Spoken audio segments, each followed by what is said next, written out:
वाणी महात्मा खालिस ने नाम जपन क्यों छोड़ दिया, नाम जपन क्यों छोड़ दिया, नाम जपन क्यों छोड़ दिया,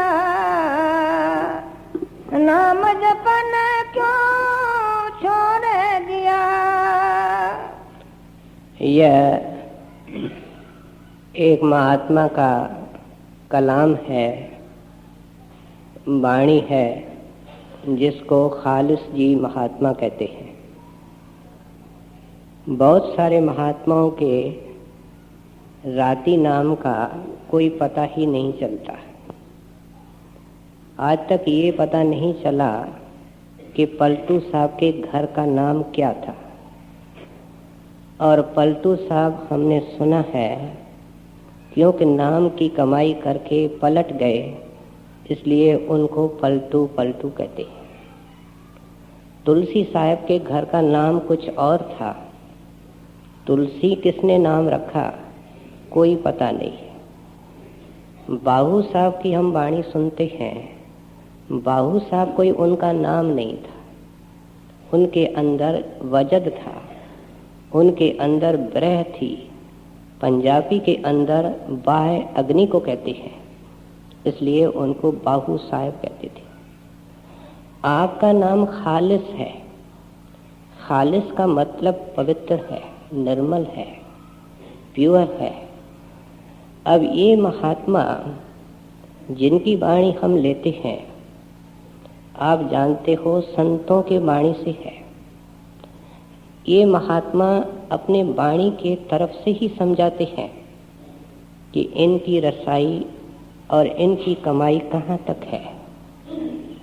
जब कभी किसी महात्मा का जीवन का वृत्तांत पढ़ते हैं तो उससे प्लस जो जाते वक्त वो वाणी छोड़ करके जाते हैं, उससे पता लगता है कि महात्मा की अवस्था क्या है। अब हर एक महात्मा के जीवन के बारे में हम सुनते आते हैं कि उनको अपना जिंदगी के अंदर कोई रसाई वाला, कमाई वाला संत मिला। किसी गुजरे हुए महात्मा से अंदर में तरक्की नहीं हो सकती है। उस वक़्त का वर्तमान कमाई वाला धुरधाम का संत चाहिए। हर एक महात्मा के जीवन की जो आत्मिक क्रांति है वह इस सत्य की साक्षी है, इसको साबित करती है। अब ये जो महात्मा होते हैं, बड़े हजूर महाराज साहब फरमाया करते थे कि एक आंखों से नीचे अभ्यास करने वाले, एक आंखों से ऊपर, बाहरमुखी, कर्मकांडी, पाखंडी, इनसे तो कोई संबंध नहीं। जो अभ्यास करने वाले हैं, आंखों से नीचे 6 चक्रों का अभ्यास करने वाले सिफली, हजूर खुद फरमाया करते थे ये लोअर डिग्री के महात्मा हैं। फिर फरमाया करते थे आंखों से ऊपर करने वाले हायर डिग्री के महात्मा होते हैं, उनको उल्वी कहते हैं। दोनों शब्द उर्दू, फारसी या अरबी है। अब आंखों से ऊपर जो कमाई करने वाले संत हैं, कुछ ब्रह्म के दायरे तक रहते हैं और ब्रह्म को क्रॉस करके ऊपर जाने वाले संत परम संत होते हैं। ऐसे संतों महात्माओं की तरफ से जो नाम मिलता है वो नाम चार्ज होता है। किस चीज से? जो अंदर का नाम होता है। अंदर का नाम धुन आत्मिक नाम है, बाहर का नाम वर्ण आत्मिक नाम है। संत सतगुरु वर्ण आत्मिक नाम देता है कि ये सबक है बेटा, इसको याद करो, बार बार याद करो। जब इसको याद करता है, पहली क्लास के अंदर जब बच्चा जाता है और उसको शिक्षक कहता है ये कविता याद करो, ये पाठ याद करो, बच्चा गाफिल होता है। बच्चे को कोई समझ नहीं होती कि इससे क्या होने वाला है। लेकिन उस्ताद को पता है कि ये चीज इसको विद्वान बनाएगी, ये इसको लायक बनाएगी, उत्तम पदवी देगी। शिक्षक को पता है, बच्चे को पता नहीं है। वो तो कहता है उस्ताद ने कहा है, बल्कि उसको बोझ मानता है और करता है। संत को पता है कि जो मैं नाम देता हूं वो इनको देह से विदेह कर देगा और इनकी सूरत के आंखों से उस अंदर के नाम को ये देख सकेंगे, अंदर के कानों से उसकी धुन को और मधुरता को सुन सकेंगे। संत को पता है कि इस नाम जपने से ये होगा, शिष्य को पता नहीं होता है। और वो जो नाम जिसके साथ वो जोड़ना चाहते हैं वो हमारी सारी इच्छाएं पूरी कर देता है। इंसान जो चाहता है सब कुछ मिल जाता है। इसकी खोटी किस्मत है कि जुगों से संत पुकारते आए, कल्याणकारी संतों की पुकार इन्होंने नहीं सुनी। कहते हैं सुखी हो जा, और कैसा? सदा के लिए सुखी हो जा, मुक्त हो जा, सदा के लिए मुक्त हो जा। सुनता ही नहीं। कहते हैं इसलिए संत समय समय पर दुनिया में आते हैं और एक ही मकसद है, एक ही शिक्षा है, समझाने के तरीके होते हैं। बाहर से नाम दिया जाता है और उसके अंदर अनेक बरकतें होती हैं। एक आदमी जो मर चुका है उसको आप पुकारते हो तो वो क्या आकर के आपकी मदद कर सकता है? एक आदमी जो आपके पड़ोस के अंदर जिंदा बैठा है उसका नाम जिस वक्त पुकारते हो, आशा बन जाती है कि आवाज सुन करके आएगा, कुछ मदद करेगा। आपके घर में आग लगी है, चोरी हुई है, मदद कर सकता है। दुनिया के अंदर हम किस तरीके से चलते हैं, अक्ल से, बुद्धि से, होशियारी से। परमार्थ में समाध है, मंदिर है, मठ है, माथा टेकते रहते हैं, रगड़ते रहते हैं। जुगों से हमने रगड़े हैं, रगड़ते रहें, बनेगा कुछ नहीं। संतों के बात को सुनना पड़ेगा। कहते हैं बड़े किस्मत वाले लोग। इस इतवार को साफ बताया गया कि निर्धारित आत्माएं होती हैं जो वक़्त के संत सतगुरु पर के चरणों में आती हैं। कुछ लोग ऐतराज करते हैं कि ये इतना ऊंचा महात्मा है, एक वैश्या को नाम मिल गया है, एक पतित आदमी है उसको नाम दे दिया है। ये ऐतराज बाहर से ऐसा लगता है, लेकिन मैं अर्ज कर दूं कि संतों के वाणी को गहराई से अध्ययन करने से पता लगता है कि संतों के नाम की कसौटी कोई नेक पाक जीवन नहीं होता है। ये हमको एक रूड शॉक की तरह आता है, लेकिन ये हकीकत है।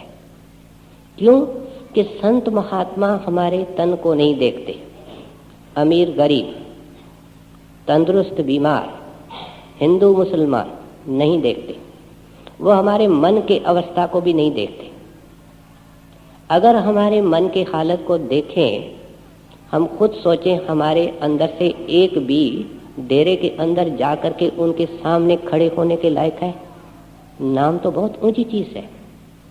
अपने आप से पूछें, बेअंत कमजोरियों के हम शिकार हैं, लेकिन फिर भी उन्होंने वो नाम दिया है जो पिछले युगों में तो किसी विरले साधु महात्मा को मिलता था। इसलिए नेक पाक होना संत मत के अंदर जरूरी है, लेकिन ये कहना कि सिर्फ नेक पाक आदमियों को नाम मिलेगा, ये सही नहीं है। संत महात्मा नाम हमारे शरीर को नहीं देते, मन को नहीं देते, आत्मा को देते हैं। आत्मा क्या है? आत्मा हीरा है। अगर हजूर फरमाया करते हैं कि हीरा अगर कीचड़ के अंदर गिर जाए तो उसका रूप बदल जाता है, कदरदान को उसकी कदर नहीं होती, लेकिन हीरे की कीमत कम नहीं होती।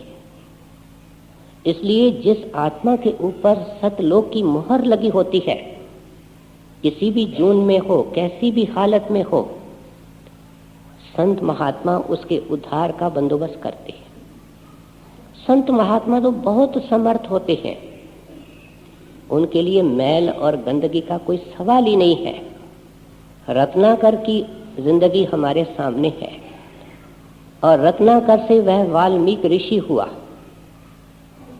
ये एक उदाहरण हमारे सामने। ऐसे अनेक उदाहरण हैं, ये हमारे को साबित करते हैं कि यहाँ पापी कोई नहीं, पुनीत कोई नहीं, यहाँ प्रेम और लगन है। जो कितने भी कर्जे हो, कितनी भी मैल हो, उनको साफ कर सकता है। हमने सुना है तुलसी साहब और स्वामी जी महाराज मेले के पास खड़े थे और कहा कि कोई आकर के श्रद्धा सहित माथा टेकेगा, उसको भक्ति नहीं करनी पड़ेगी, अभ्यास नहीं करना पड़ेगा। हजारों लोग निकल गए। एक वैश्या के मन में ख्याल आया, कितने सुंदर साधु हैं, चलो नमस्कार करो। आकर के माथा टेकती है। स्वामी जी महाराज, तुलसी साहब उनके सिर पर हाथ रखते हैं, कहते हैं माई अब तू भक्तनी हो गई। उसका ख्याल अंदर लग गया, तेरे को कुछ नहीं करना पड़ेगा, हमने दे दिया। किसी किसी को लॉटरी मिलती है। आम तौर पे ये नियम है कि मेहनत करो, कमाई करो, पैसे इकट्ठे करो और अमीर हो जाओ। लेकिन हर एक कानून की एक्सेप्शन होती है और ये इस कानून की एक्सेप्शन है। और हर एक संत महात्मा के जीवन में एक आध ऐसा इंसिडेंट होता है। और स्वामी जी महाराज इसकी तायीद करते हुए क्या फरमाते हैं, गुरु के मौज में सब कुछ, जिसे चाहें करें गुरमुख, उसके लिए मुश्किल नहीं है।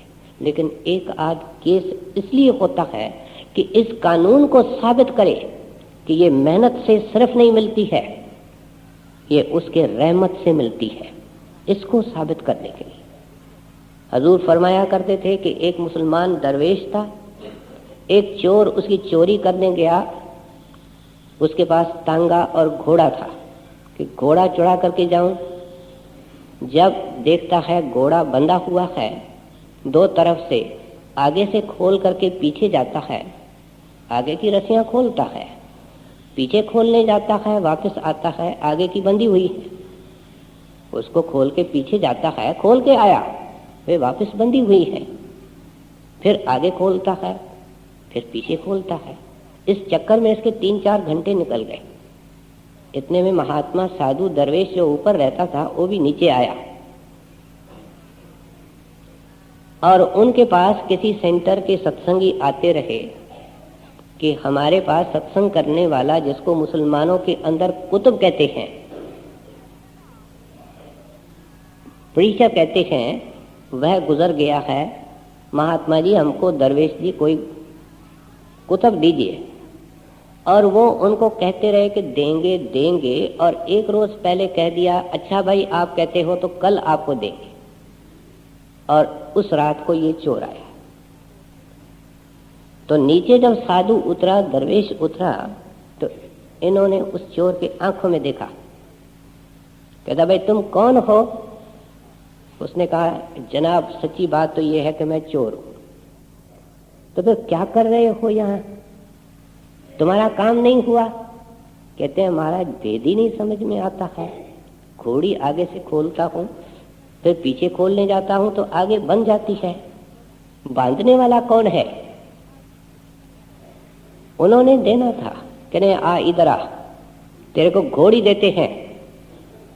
उन्होंने उनके सिर पर हाथ रख दिया और सुबह को जब सत्संगी आए तो कहने लगे ये आपका कुतुब होगा। गुमाण के अंदर एक डाकू रहता था, बाबा जी का गांव है, सब उसे नफरत करते थे। बलवंत सिंह उसका नाम था। महाराज ने नाम दिया और दया भी की। वह बलवंत सिंह उसी गांव के अंदर सत्संग करने लगा और लोग उसकी इज्जत करने लगे। ये सिद्ध करता है कि नाम पावर है, जिसकी बागडोर गुरु के हाथ में है।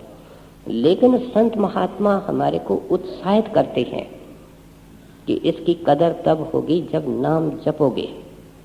अब खालिस जी महात्मा हमसे एक सवाल कर रहे हैं, और जिस लहजे के अंदर सवाल कर रहे हैं, इस लहजे के अंदर सभी संतों ने हमसे सवाल किया है। संतों की वाणी के अंदर बहुत समानता है। कई बार अक्षरों की समानता होती है, अलंकारों की समानता होती है, और भाषा की समानता होती है। शिक्षा की तो समानता है ही। नाम जपन क्यों छोड़ दिया? तेरे को नाम मिला है, तू किस्मत वाला है ऐ सत्संगी। तू गरीब है, परेशान है, दुखी है, और तुमको जो सुख देने वाली चीज है उसको ही छोड़ के बैठे हो। अब ये जो सत्संगी होते हैं, मैं थोड़े में अर्ज करूं, ये आम तौर पे जितने सत्संगी होते हैं उनके संस्कार अलग होते हैं। इसलिए अगर कोई पूछे कि कितने किस्म के सत्संगी हैं, तो जितने सत्संगी हैं। लेकिन संतों महात्माओं ने कैटेगराइज किया कि एक अति श्रेष्ठ, जो पिछले जन्म में भी सत्संगी थे, अभ्यासी थे, कोई मामूली इच्छा उनको संसार में ले आई। जब नाम मिलता है तो उनकी हालत न्यारी होती है। शायद पिछले बुधवार को भी ऐसा एक वाकया, इंसिडेंट हमने सुना था। नाम की कमाई होने लगती है, सत्संग के अलावा और कोई चीज अच्छी नहीं लगती, और नाम ही नाम उनको प्यारा लगता है। कोई घंटी की जरूरत नहीं, कोई अलार्म की जरूरत नहीं, अपने आप जाग आती है, नाम की कमाई होती है। अंदर में जाते हैं, रहमत हो जाती है। लेकिन अंदर में कई स्टेजेस हैं, और ऐसे दायरे के अंदर होते हैं कि कभी कभी ऐसे प्यारे भी नाम की कमाई छोड़ देते हैं। क्यों छोड़ देते हैं? मन पे कोई बोझ आ जाता है। याद रखो, हम सुख को बोझ नहीं मानते, लेकिन संत मत में सुख भी बोझ है, क्योंकि सुख के ख्यालों में एक घूमता रहता है, नाम चला जाता है। सुख और दुख का बोझ आ जाता है। खास करके ये जो बहनें कमाई वाली होती है, उनके ऊपर जब किसी के जाने का, एक बेटा है, पति है, बुढ़ापे के अंदर पत्नी है, जाने से मन पर शोक का बोझ आता है, रास्ता बंद हो जाता है। दूसरा, कमाई वाले जो लोग होते हैं, कभी कभी कोई खास कर्म का भुगतान कराना होता है, और गुरु दर्शन अंदर से बंद कर देता है, उनको आंखों से नीचे रखता है, बहुत दुखी होते हैं। वो देखते हैं बाहर भी दुखी है, अंदर भी दुखी है। बाहर दुख भोग रहे हैं, अंदर में दुख क्या है कि गुरु नहीं आता है। गुरु का आना क्या है और अंदर की वस्तु क्या है, क्षमा करना, इसको कोई बयान नहीं कर सकता। जो अंदर जाता है वह भी नहीं कर सकता, तो हम कैसे समझ सकते हैं? तो इसलिए हजूर महाराज साहब अपने माताजी की वार्ता सुनाया करते थे। बीमार रहती थी, तार आया, सख्त बीमार, पहुंच गए, पूछा क्या हाल है? कहने लगे कुछ दिन तो बहुत तकलीफ थी। क्या तकलीफ थी? श्री बाबा जी महाराज रोज दर्शन देते थे, उन्होंने दर्शन बंद कर दिए। हजूर कहने लगे उनसे पूछो, अर्ज करो कि दर्शन क्यों बंद कर दिया था? तो बाबा जी महाराज बड़े महाराज साहब की माता को समझा रहे हैं कि बेटा, जब कोई कर्म होता है तो अंदर में दर्शन बंद किया जाता है, क्योंकि वो गुरु का लाडला होता है। अगर वो गुरु अंदर आवे और उसको ये केवल कह देवे, कहना वहां नहीं पड़ता, वहां केवल संकल्प निकलता है कि ये दुख खत्म हो जाए, तो उस प्यारे बेटे की बात को हटाना सतगुरु के लिए मुश्किल होता है। कर्म का भुगतान जरूरी है ताकि ये कर्जों के नगरी से, कर्मों के नगरी से आजाद हो जाए। इसलिए उसके कारण एक प्रकाशन है जिसके कारण वो अंदर में दर्शन बंद किया जाता है। फिर दूसरी कैटेगरी के अंदर वो लोग होते हैं जो पिछले जन्म में मनुष्य थे। पिछले जन्म में मनुष्य होना और धर्म की तरफ रुचि रखना ये एक बहुत बड़ी बात है। आज जो दया हो रही है उसके अंदर भी इस प्रकार के लोग बहुत कम हैं, और ऐसे लोगों को जब नाम मिलता है उनको भी सत्संग प्यारा लगता है। बैठते हैं, सेवा करते हैं, दर्शन के लिए चाव होता है, जिंदगी पवित्र होती है, चमक धमक से परे होते हैं। उनके जिंदगी से भी लोग सबक सीख लेते हैं कि ये अभ्यासी है, ये भक्त है, ये प्रेमी है। ऐसे लोग भजन क्यों छोड़ देते हैं? क्योंकि आंखों से नीचे नीचे होते हैं और मन है और मन का काम है इसको धोखा देना। मन इस ताक में रहता है किसी बहाने ये गिर जावे। इसके मन के अंदर कभी कभी किसी बात के ऊपर अभाव पैदा कर देता है। ये गुरु के ऊपर अभाव लाता है। कहता है सारी जिंदगी में गुरु को कोई काम नहीं कहा। एक बेटे के बीमारी के लिए कहा कि ये तो ठीक हो जाना चाहिए, एक ही तो बेटा है। गुरु ने नहीं सुना, चला गया, भजन छोड़ देता है। या क्या होता है कि सत्संग के अंदर किसी सेवादार के ऊपर या जिसके बारे में कहते हैं कि ये बड़ा कमाई वाला अच्छा है, हमको आंख ही नहीं परखने की, इसलिए हम गलती खा जाते हैं। उसके तरफ से धोखा मिल जाता है व्यापार में, व्यवहार में, किसी तरीके से। वो कहता है जी कुछ नहीं है। जब ऐसे ऐसे आदमी पाखंडी हैं तो फिर बाकी हम किसका विश्वास करें, और वो भजन छोड़ देते हैं। भजन कैसे छूटता है? उसकी शुरुआत सत्संग से होती है। मैंने ऐसे ऐसे प्रेमी आदमी देखे हैं जो सत्संग में आधा घंटा घंटा पहले आते, बेचैन होते हैं, जैसे मछली पानी के बगैर होती है। साल 2 साल के बाद देखो उनकी शक्ल नजर नहीं आती है। पता करने से पता लगता है या तो रिश्वत लेनी शुरू कर दी, या कोई ऐसा उल्टा मन में ख्याल पैदा हो गया, सत्संग में आने को जी नहीं करता है। कितने लोग कहते हैं, कहता है जी नहीं, कहते हैं ये लोग क्या भजन करेंगे जो सत्संग में नहीं आ सकते। सो इसलिए पहले उनका सत्संग छूटता है, सेवा छूटती है, दर्शन छूटता है, भजन तो छूट जाता है। फिर कुछ ऐसे लोग हैं जो नाम लेते हैं, लेकिन नाम लेकर के उसको अलमारी में रख देते हैं। कहते हैं ये कोई फैंसी आर्टिकल है, कहते हैं इसके अंदर सुख है, अब किसी वक्त देखेंगे, अभी तो जवानी है, धंधे बहुत हैं, कामकाज बहुत है, कई जगहों का महंत है, कई पंचायतों का प्रेसिडेंट है।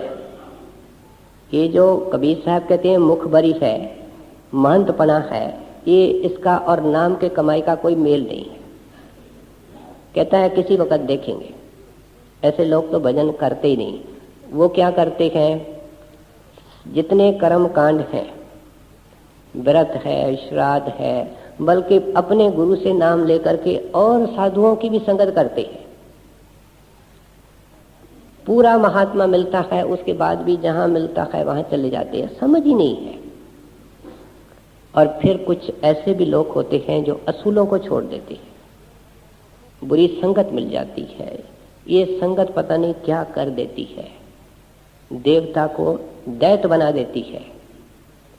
ये संगत बहुत बड़े बड़े काम कर लेती है, उठा लेती है और गिरा लेती है, देवता बना देती है, चिकना चूर कर देती है। ऐसी संगत मिलती है, असूल छोड़ देते हैं, शराब पीते, मांस खाते, 1000 में एक, 10,000 में एक। अब इन सब को ये महात्मा कहते हैं कि तुम फिर नाम जपना शुरू करो, सब कुछ ठीक हो जाएगा। नाम को मत छोड़ो। इस इतवार को आया था, डुबकियां खा रहे हो, सागर है माया को, फिर लकड़ी को क्यों छोड़ते हो? लकड़ी को छोड़ोगे तो डुबकी खाओगे। खालिस जी महात्मा इसलिए सबको समझाते हुए कहते हैं, जो जिस भी कैटेगरी के अंदर आता है और नाम की कमाई जिसने छोड़ दी है, वापस सत्संग में आना शुरू करो, सेवा करो, थोड़ा थोड़ा करो, थोड़ा थोड़ा करो, और कोई वक्त आएगा, स्वाद आएगा, क्योंकि नाम में ही स्वाद है। ये संतों की ट्राइड एक्सपेरिमेंट है। इसलिए बड़े प्रेम सहित हमको चोट मार रहे हैं कि वापस सत्संग में आना शुरू करो, नाम की कमाई करना शुरू करो। नाम जपन क्यों छोड़ दिया, नाम जपन क्यों छोड़ दिया, क्रोध ने छोड़ा, झूठ ने छोड़ा, सत्य वचन क्यों छोड़ दिया। एक एक शिक्षा हमको उठाना चाहती है। महात्मा बड़े ऊंचे धाम में जाते हैं।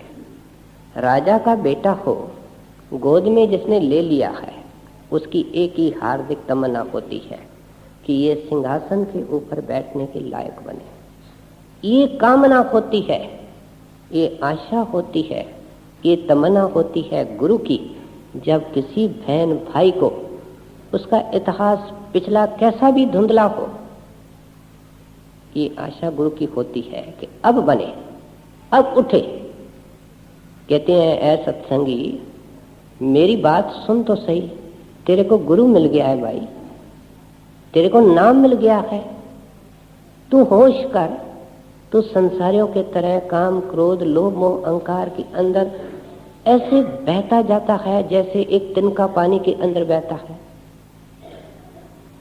अब आप यहाँ क्रोध का जिक्र कर रहे हैं, इसका मतलब ये नहीं है कि क्रोध को छोड़ना है, काम को नहीं छोड़ना है, लोभ को नहीं छोड़ना है।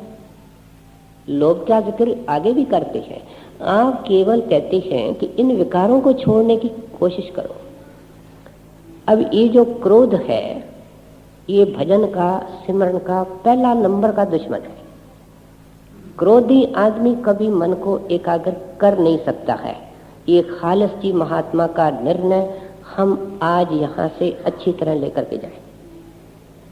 कहते हैं, क्रोधी हो और सिमरन करना चाहते हो, बेटा नहीं हो सकेगा। शांत पानी के ऊपर पत्थर फेंको, 1 सेकंड लगता है, काफी देर तक लहरें उठती रहती है। हवा का झोंका आता है, पेड़ के पत्ते आधे आधे घंटे के लिए हिलते रहते हैं। अगर कोई बोलता है और ये सुनता जाता है तो घर में आकर के गुरु का प्यारा नाम की कमाई कर सकता है, लेकिन जब जवाब दे देता है, रिटेलिएट करता है, उसमें 1 सेकंड लगता है।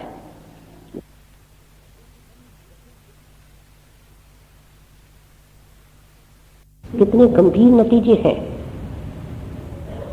अगर गंभीर नतीजे हैं, कितने गंभीर नतीजे।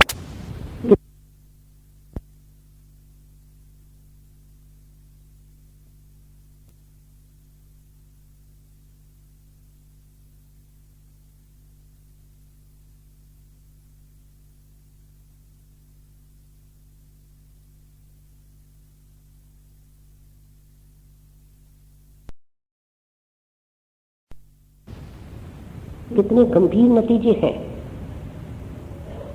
अगर सत्संगी ये कहता है कि इसने ये किया है और मैं बदला लूंगा, पता नहीं वो कहां कहां जाएगा, सत्संगी भी उसके पीछे जाएगा। संत कहते हैं, कभी सपने के अंदर ये ख्याल नहीं आना चाहिए, पता नहीं वो कहां जाएगा, तू कहां जाने वाला है, तू सोच क्या रहा है। उस वक्त बुला दे। दुनिया कहती है डरकोप है, भाग गया, हार गया, चला गया। लेकिन कबीर साहब क्या कहते हैं, हार चले सो संत है।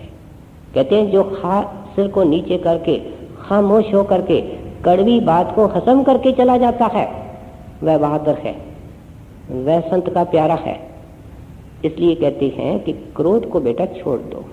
अगर व्यवहारिक दृष्टि से भी देखा जाए, जितनी बार भी ये क्रोध करता है, अपने हृदय के अंदर छुरी का घाव करता है। डॉक्टरों से जाकर के पूछो, डॉक्टर कहते हैं कि क्रोध के अंदर जितना नुकसान होता है और किसी चीज में नहीं होता है। हमारी सेहत का नुकसान होता है, हमारे भजन का नुकसान होता है, भौतिक नुकसान है, आत्मिक नुकसान है, संत कहते हैं फिर क्यों करते हो?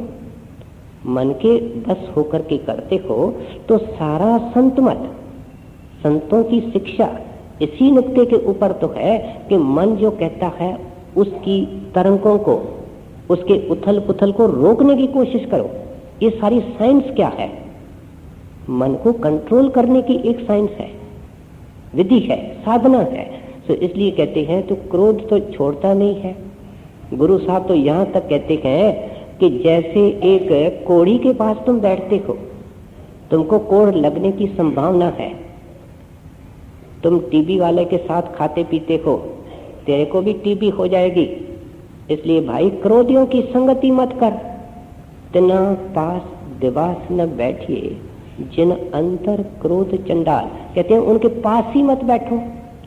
तुमने संगत और सेवत तो ऐसे लोगों की है जो जल रहे हैं और तेरे अंदर भी दिन रात इस क्रोध की आग लग रही है। फिर दूसरा उपदेश करते हैं, सत्संगी होकर के झूठ बोलते हो, सत्य वचन को छोड़ दिया है। ये जो परमात्मा है उसको परम सत्य का भंडार कहा गया। अंग्रेजी में हम उसको ट्रूथ कहते हैं, टी कैपिटल लिखते हैं। वो सत्य का ज़हूर है, नाम सत्य का ज़हूर है। गुरु सत्य की मूर्ति है, उसका नाम जो बाहर से देता है वह सत्य है। और सत्संगी की हालत ये है कि इसने झूठ बोलना नहीं छोड़ा। कहते कहाँ जा रहे हो, क्या कर रहे हो? तुम्हारा कार व्यवहार, उठना बोलना, हर एक चीज से सच टपकना चाहिए। लेकिन तुम तो अब सच बोलने की अवस्था के अंदर नहीं आए हो। सच बोलने के बारे में शास्त्रों के अनेक विचार हैं। मनोस्मृति कहती है कि जब भी सच बोला जाए मर्यादा से बोला जाए। फिर जब भी सच बोला जाए, शेख सादी साहब कहते हैं ऐसे तरीके से बोला जाए कि झगड़ा पैदा नहीं हो। दो आदमी थे, कहते हैं तू सच बोलता है, तो वो भी कहता है मैं भी सच बोलता हूँ। कहते हैं अगर तुम सच बोलता है तो राजा रंजीत सिंह काना है, उसके दरबार में जाकर के कहा कि तू काना है। कहते कह के बताऊंगा। दोनों चले गए। कहते तू, कहते मैं भी कहूंगा। वो जाकर के दरबार में बेअदबी करके राजा रंजीत सिंह के सामने कह देता है राजा क्या है, राजा बने हो, एक आंख तेरे पास नहीं है, हुक्म हो गया पकड़ो इसको, इसने दरबार की बेअदबी की है। क्योंकि वो केवल राजा की बेअदबी नहीं है। और दूसरा एक बड़ी सुंदर कविता लेके आया जिसमें राजा रंजीत सिंह के अंदर जो गुण थे उनका बखान था। और कहता है तुमने ये कर दिया, ये कर दिया, देखो मालिक की ऐसी मौज है कि लोगों को दो आंखें हैं, तेरे को एक है, लेकिन फिर भी तेरे को कितने गुण दे रखे हैं। उसी राजा ने उनको इनाम देकर के भेज दिया। सच दोनों ने बोला। कहते हैं सच बोलना है तो तरीके और मर्यादा से बोलना है। एक शिकारी किसी हिरन के पीछे निकला। ये पंचतंत्र के अंदर छोटी छोटी कहानियां हैं शिक्षाप्रद। तो रास्ते में एक साधु बैठा था। हिरन बहुत तेज दौड़ता है, घोड़े से भी तेज। तो हिरन उसको नजर नहीं आया, साधु नजर आया। साधु से पूछता है हिरन इस तरफ गया, इस तरफ गया। साधु समझदार था, उसने कहा अरे भाई हम यहाँ अपने काम में मस्त हैं, क्या हम इस बात के अंदर लगे हुए हैं कि हिरन कहाँ से आते हैं कहाँ से जाते हैं? जाकर के आगे पता कर। आगे और साधु बैठा था कच्चा। वो कहता है हिरन इस डायरेक्शन में गया है। वो गया, उसको तीर मार करके खत्म किया। उस पंचतंत्र के अंदर लिखा है कि दोनों साधु जब ऊपर गए तो धर्मराय ने उसको सजा दी और उसको तरक्की दी। उसने झूठ बोला था, उसने सच बोला था। हमारे शास्त्रों के अंदर अजीब अजीब वचन मिलते हैं। वे लिखते हैं कि एक सच्चा आदमी जो झूठ बोलता है वह सच है, और एक झूठा आदमी जो सच बोलता है वह झूठ है। अजीब बात है। एक कमाई वाला सत्संगी साधु अंदर जाता है, उससे कोई पूछता है कि तुम तो बड़े कमाई वाले हो, रसाई वाले हो, अंदर में देखो। वो कहते हैं जी मैं तो कामी हूँ, मैं तो क्रोधी हूँ, मैं तो 9 द्वारों के अंदर फंसा हूँ। क्या ये झूठ है? वो सत्य के दायरे के अंदर जा चुका है। उसका वह झूठ नहीं है, वह सत्य है। और हम झूठ के दायरे में हैं, आंखों से नीचे है, सत्य बोलने की कोशिश करते हैं, उसमें भी झूठ मिश्रित होता है। झूठ क्या है? स्वार्थ है, और जहाँ स्वार्थ है वहाँ झूठ है, झूठ के पसारे के अंदर है। लेकिन फिर भी हमको प्रोत्साहित महात्मा कर रहे हैं कि कम में कम झूठ बोलने को छोड़ करके सच बोलना तो शुरू करो। देखो इसके क्या क्या तुमको जौहर मिलते हैं। क्रोधन छोड़ा, झूठन छोड़ा, सत्य वचन क्यों छोड़ दिया। झूठे जग में दिल ललचा करे, असल वतन क्यों छोड़ दिया। अब जिसको असल वतन का पता ही नहीं है, असल वतन क्या हमारा निज धाम जहाँ से आत्मा निकली है, किसको पता है? कोई कहता है मैं हिंदू हूँ, मैं मुसलमान हूँ, मैं विद्वान हूँ, मैं आलिम हूँ, फिर कहता है मैं धनवान हूँ, फिर कहता है मैं मिनिस्टर हूँ। कोई कौन कहता है कि मैं आत्मा हूँ? क्योंकि निज धाम का पता ही नहीं है, असल वतन का पता नहीं है। ऐ सत्संगी, तेरे को तो गुरु ने पहले दिन जब नाम दिया तुमको सारे रास्ते का भेद दे दिया कि रास्ते में क्या क्या है और आखिरी मंजिल क्या है। इससे बढ़कर के कौन उदार मिलेगा? गुरु महा उदार होता है कि एक कामी क्रोधी जीव को पहले दिन पूरे खजाने की परिचय देता है कि ये खजाना तेरे अंदर है, इसके अंदर नहीं रुकना, निज धाम में जाना, वह तेरी मंजिल है। कहते हैं मंजिल तेरे सामने रख दी और मंजिल का रास्ता बता दिया और मददगार दम दम में तेरे साथ है, और फिर भी क्या है? झूठे जग में दिल ललचा कर, कि माया का धोखा, उसके अंदर तुम फंसे हुए हो। बाइबल के अंदर क्राइस्ट हमको चोट मारता है, संतों की वाणी के अंदर तीर है, अनुरागी को घायल कर देते हैं। आप लिखते हैं द वर्ल्ड इज डिसीटफुल, जो कुछ तेरे को नजर आता है ये सब एक विशाल धोखा है। And its hopes are dupes, और जो तुम संसार के प्रति आशाएं रखता है वे तुम्हारे पांव को काटने वाली है। तुम्हारे पांव के नीचे तख्ता निकल जाएगा, तू फांसी को लटकेगा। Rejoice not in the players of the world, but in the kingdom of heaven. इसलिए ऐ सत्संगी, तुम ध्यान रखो किंगडम ऑफ हेवन का, अपने निज घर का, अपने असली वतन का। दुनिया की उपलब्धियों का मान करते हो, दुनिया की उपलब्धियों का मान तो दुनियादार करती है। तेरे को इतना ऊंचा भेद मिला, इतनी तेरे को ऊंची मंजिल मिली, तेरे ख्याल नहीं बदले। कहते हैं तेरे ख्याल अपने निज की घर के तरफ के होने चाहिए। कदम कदम चलो, थोड़ा थोड़ा चलो, लेकिन चलने की कोशिश करो उस मार्ग पर जो पांव के तलियों से शुरू होता है। कभी पैर सुन हो जाए, कभी टांगे सुन हो जाए, ये क्या है? अपने घर को जा रहा है, अपने मंजिल को जा रहा है। कैसे होगा? जब बैठेगा, जब भजन को वक़्त देगा और मन को एकाग्र करके चित्त से प्रेम से सिमरन करेगा। ये है गुरु की परम आज्ञा। जो गुरु की सबसे मुख्य आज्ञा है वह ये है कि बैठो, एकांत के अंदर बैठो, चित्त को एकाग्र करके बैठो और अपने हाथों पैरों से, शरीर से धीरे धीरे, ये सब सफर है और इसको तय करो और अपने घर की तरफ चलने की कोशिश करो। कहते हैं ऐ सत्संगी, बड़ा अफसोस है कि तू दुनियादार की तरह सोचता है। जी कैसे खाते हैं, कैसे पीते हैं, कैसे रंग रलियां मानते हैं, उनका घर क्या है, उनकी मंजिल क्या है, और तेरे को क्या बताया गया है, तेरी और उनकी क्या तुलना है।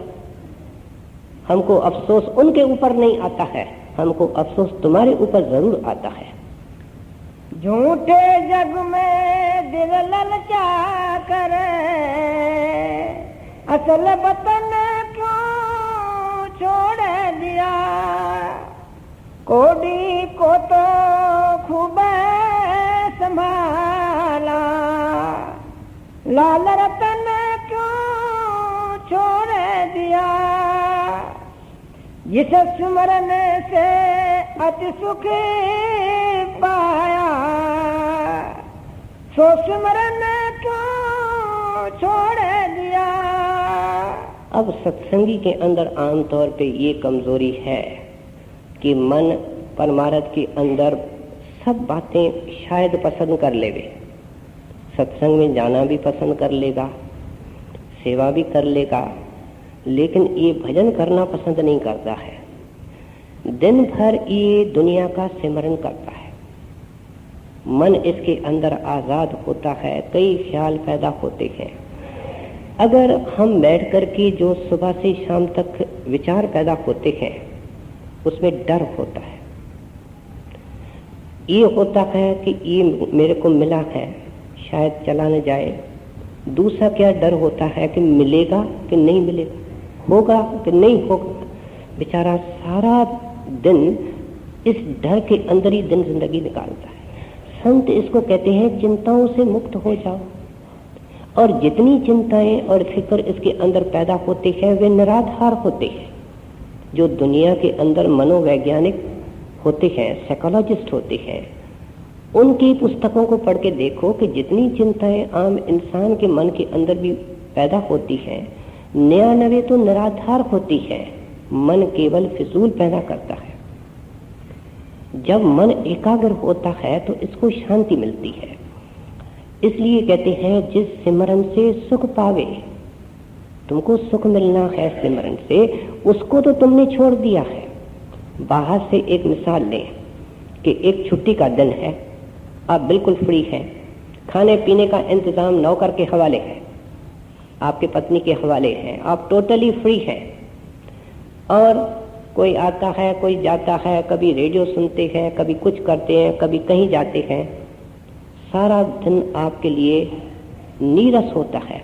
लेकिन जिस काम के अंदर आपकी रुचि होती है, मानो वो नॉवेल है, लिखना है और कोई चीज है, जब उसको घंटा तो घंटा सब काम छोड़ करके टोटल कंसंट्रेशन से, मन के एकाग्रता से उसको करते हो, 24 घंटे के अंदर वो घंटा 2 घंटा अच्छे में अच्छा होता है।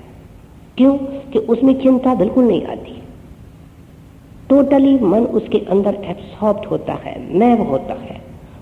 सो सिमरन की जब ऊंची अवस्था चली जाती है, विचार करें क्या होगा। चिंता के लिए दरवाजा ही बंद हो जाता है।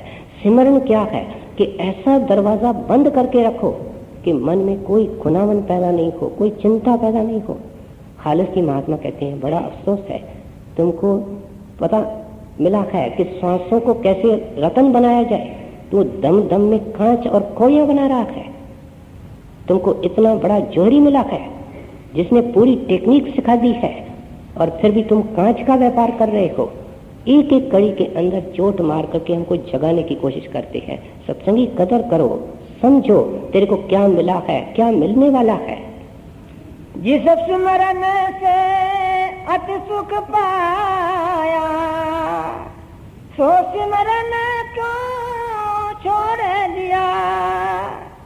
खालस एक भगवान भरोसे, तन मन धन क्यों न छोड़ दिया। मन को आमतौर पे बेईमान कहा गया है, और स्वामी जी महाराज एक और विशेषण जोड़ देते हैं अपने वाणी में, बड़ का बेईमान, अव्वल नंबर का बेईमान। किसको कहा है? मन को। क्योंकि जितनी दुनिया के अंदर हलचल है, दुविधा है, भ्रम है, ये सब पैदा करने वाला मन है। और गुरु नाम ये सब अदृष्ट है, इनका फल भी अदृष्ट है, नजर नहीं आता। अभी 2 घंटे मजदूरी कर देता है, 10 रुपए मिलते हैं, पर्स में डाल देता है, देखता है मजदूरी का एवज मिल गया। यहाँ मिट्टी की टोकरी उठाई, घंटा 2 घंटा पता ही नहीं चला क्या हुआ। कई विदेशी सत्संगी महाराज से पूछते हैं, महाराज कितने कर्म कट गए? महाराज जी कहते हैं प्रेम में कोई सवाल होता है। एक माई दूध बेचा करती थी, कई दरवाजों में जाती थी, दूध देती थी, पैसे लेती थी। आखिर में एक दरवाजे पर आती, आदमी आता, उसके बर्तन के अंदर सारा दूध डाल देती। कभी वो पैसा देता, कभी जेब में हाथ डाल करके जो उसके जेब में होता वो दे देता। किसी ने पूछा ये क्या? कहते हैं वहां व्यवहार है, और यहाँ प्रेम है। व्यवहार और प्रेम में बड़ा फर्क होता है। तो इसलिए कहते हैं कि अगर तुम ये व्यवहार बैठ करके करोगे, कितना बैठा क्या हुआ, सेवा की क्या हुआ, प्रेम नहीं है। प्रेम में कोई हिसाब किताब नहीं होता है। प्रेमी की खुशी केवल प्रीतम के आज्ञा पालने के अंदर होती है, सारी उसकी खुशी इसके अंदर होती है। तो इसलिए कहते हैं भगवंत के भरोसे तुम संसार के काम उसके हवाले करके नाम मात्र अपने आप को एजेंट मानो, कारदार मानो, अपने आप को बीच से निकालो। जब अपने आप को बीच से निकालोगे ऑटोमेटिकली नाम पर भरोसा, गुरु पर भरोसा आ जाएगा। एक ब्राह्मण अपने पत्नी के साथ जंगल से जा रहा था, तो ठगों ने देखा इनके पास तो बड़े जेवर माल असबाब है। वो इनके साथ हो गए कि भाई कहाँ जा रहे हो, कि अमुक गांव में जा रहे हैं। कहते हैं हम भी वहां ही जा रहे हैं। ब्राह्मण को शक हो गया, कहता है भाई हम आपके संग नहीं चलते। उन्होंने भगवान का नाम बीच में रखा कि भगवान का हम नाम रखते हैं, विश्वास रखो, भरोसा रखो, हम आपके साथी हैं। उनके साथ चल पड़े। पत्नी ने कहा जब भगवान का नाम रखा है तो आप चिंता मत करो। चल पड़े और रास्ते में उन ठगों ने उनका माल असबाब लूट करके उस ब्राह्मण को मार दिया। ब्राह्मणी भरोसे वाली थी, उसकी पत्नी, वो उनके संग चलती है लेकिन पीछे पीछे देखती है, रुक रुक करके पीछे निहारती है। वो ठग चोर डाकू कहते हैं क्या कर रही हो? कहते हैं मैं उसके तरफ निहारती हूँ जिसका नाम बीच में रखा गया था, वो कहाँ गया, उसकी इंतजार कर रही हूँ। उन्होंने कहा ये ढकोसले बने हुए हैं, ये भरम बने हुए हैं, किसने भगवान देखा है।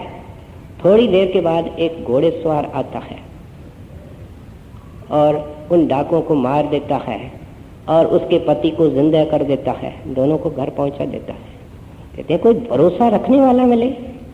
उन्होंने तो भगवान को देखा ही नहीं था, और सत्संगी को पता है भगवान कहाँ है, भगवान कौन है, भगवान किस देश में रहता है। कहते हैं ऐ सत्संगी फिर भी भरोसा नहीं रखते हो। उसके भरोसे न तू तन देने को तैयार है, न धन देने को तैयार है, न मन देने को तैयार है। मतलब क्या है कि सारी कार व्यवहार जो जिंदगी की है वो उसके हवाले कर दे। जब उसके हवाले की तो बचा क्या, उसका नाम, उसका काम, बचा क्या, उसकी आज्ञा, उसकी आज्ञा का पालन। और जिसने आज्ञा का पालन किया वो जिंदगी के अंदर पार हो गया। सो महात्मा ने बड़े सुंदर तरीके से हमको समझा दिया सत्संगियों को कि जिंदगी के अंदर खुशी और शांति किस तरीके से मिल सकती है।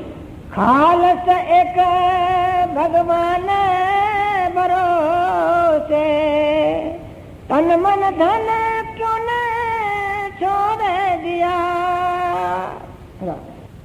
हुए मंगता दूर तेरी दर के, हुए मंग गुरु मिलावे दूर से, हम आए हैं अब दूर से।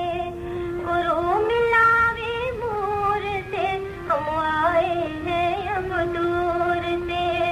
गुरु के दर्शन करने हम आए हैं अब दूर से। और